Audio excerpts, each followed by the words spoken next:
ଦେଖନ୍ତୁ ଆପଣ ଦେଖିପାରୁଥିବେ ଏହି ଯେ ଏକ ସବୁଜ ସୁନ୍ଦର ଗ୍ରାମଟି ଯାହାକି ଜଙ୍ଗଲ ମଧ୍ୟରେ ଅବସ୍ଥିତ। ଗାଁଟିର ନାଁ ପ୍ରେମାକିଆ। ଆମର ବ୍ଲକଟା ରହିଲା ନୂଆଗାଁ, ଯାହାକି ଆମ ଗାଁ ଠାରୁ ଆଗକୁ ଦିଶୁଛି। ଗାଁ ଠାରୁ 10 କିଲୋମିଟର ଆଗରେ ରହିବ, ତା ଆଗକୁ ବାଲିଗୁଡ଼ାଟା ରହିବ।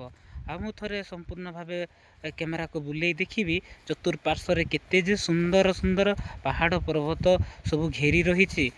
ଆପଣ ଦେଖିପାରୁଥିବେ ଏଇ ଦୃଶ୍ୟଟା କେତେ ସୁନ୍ଦର ଦେଖିବାକୁ।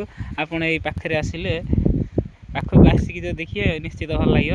ତା ଛଡ଼ା ମୁଁ କହିବେ ମୁଁ ଏଠି କ'ଣ କରୁଛି, ମୁଁ ଆସିଛି ଏଠି ଗାଈ ଗୋଠ ନେଇକି ବଳଦ ଚରିବା ପାଇଁ। ଗାଈ ବଳଦ ଇଏ ରହିଲା ଆମର ବଳଦଟି, ସେ ଘାସ ମଝିରେ ପଶି କେତେ ମହା ଆନନ୍ଦରେ ଖାଉଛି ଘାସ, ସେ ତାର ଖାଉ।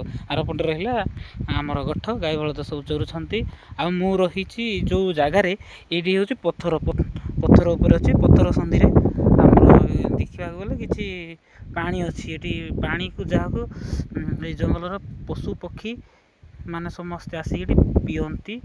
ତ ଏଇ ସମୟରେ ମୁଁ ଅଛି ଆସିବିନି, ଆଉ ସେମାନେ ବେଳେବେଳେ ଆସିକି ଏଠି ପାଣିର ବ୍ୟବହାର କରନ୍ତି।